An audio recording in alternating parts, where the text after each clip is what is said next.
napakagandang umaga po sa ating lahat. At tunay pong napakasaya ko dahil ito pong pagkilalang ito ng RPMD ay wala po tayong ka-clue-clue.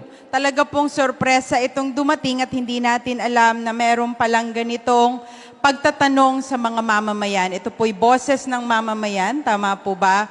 At higit sa pagkilala ay mas kinatutuwa ko po na nararamdaman ko na tunay po na ang mga tayabasin ay masaya, malusog, at malaya tayong naglalakad sa ating mga lansangan. Ano po, bilang ina ng lungsod, kagaya po ng sinabi ni Pastor Ronnie kanina, tuwing umaga po na ako'y babangon at gigising, ipinapanalangin ko, Lord, bigyan niyo po ako ng inyong karunungan.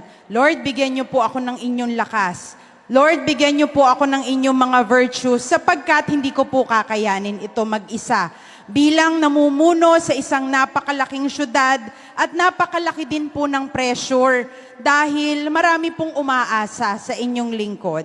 Kagaya na lamang po ng mga nagtatrabaho dito sa lokal na pamahalaan, ang ating mga Joey, ang ating mga hindi pa permanenteng mga empleyado.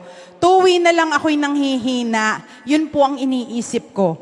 Paano na sila kung wala dito si Mayor Lovely? Ano po? Ilan po ang ating mga Joey, Ma'am G? 700 plus. Iniisip ko po lagi kung si Mayor Lovely at ako po ay nagkasakit o nanghina o nawalan din ng pag-asa kagaya ng iba, paano naman sila? Saan sila kukuha ng lakas at saan sila kukuha ng pag-asa? Kaya po yung ginagawa natin, hindi po para sa mga pagkilala o sa mga award. Ang ginagawa po natin ay dahil sa tunay na malasakit sa kapwa, tunay na malasakit sa mamamayang tayabasin. At ngayon pong darating na Wednesday, meron po tayong holiday. Independence Day ng buong Pilipinas, Araw ng Kalayaan. Sana po ay tunay nating maramdaman ang kalayaan, magkaroon po tayo ng kapayapaan sa ating mga damdamin. Bilang pagpapatuloy ng naging mensahe ko nung nakaraan linggo, nagtatanong, Mayor, para saan ba yung mensahe mo? May connection pa rin po yun sa kalayaan. Gusto ko po ang lahat ng mamamayang tayabasin, lalong-lalo na yung mga naglilingkod dito sa lokal na pamahalaan, may kalayaan tayo. Lalo na kung alam natin na tama ang ating ginagawa, malinis ang ating konsensya, at alam natin na ang ginagawa natin ay nasa tamang direksyon at wala tayong inaapakan nino man, huwag po kayong mag-alala at huwag po kayong matakot. Ano po? Hindi ko alam kung alam nung iba, pero marami po kasing naganap noong mga nakaraan na mga empleyado ng lokal na pamahalaan na mayroong natanggap na pagbabanta. Sa pamamaraan po na iba't iba. Hindi lamang pong personal, merong pagtawag, at yun ay dahil sa pagganap nila ng tungkulin. Nais ko pong paalalahanan at nais ko pong bigyan ng lakas ng loob dahil tayo ay nasa lokal na pamahalaan, lokal o national, tayo po lahat ay may kalayaan at wala po mula simula si Mayor Lovely ay umupo, wala po akong pinagbabantaan o wala po akong binibigyan ng hadlang sa kanilang kalayaan. Kung ano ang nais nyo, kung ano ang nasa puso nyo, kung alam nyong tama, kung alam nyong ito'y makadiyos at makakatulong sa ibang tao, gawin nyo at kakampin nyo ako.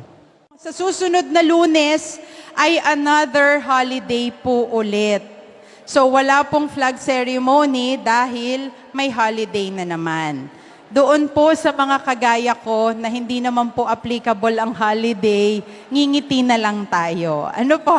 Dahil yan po ay bahagi ng ating ipinangakong tungkulin sa ating mamamayan. So sa inyo pong lahat, ang Lunes na ito, sana po buong linggo ay buong pagmamalaki, kagaya po ni Mayor Lovely, hindi lamang po ako yung binigyan ng parangal. Ito po ay para sa buong lungsod ng Tayabas, at sana po maging proud kayo na kayo ay mga Tayabazen. Nakakatuwa po at napakarami pong masasayang mga bagay na dapat nating araw-araw ay dalhin at magsilbing inspirasyon sa ating paglilingkod sa ating mga kababayan.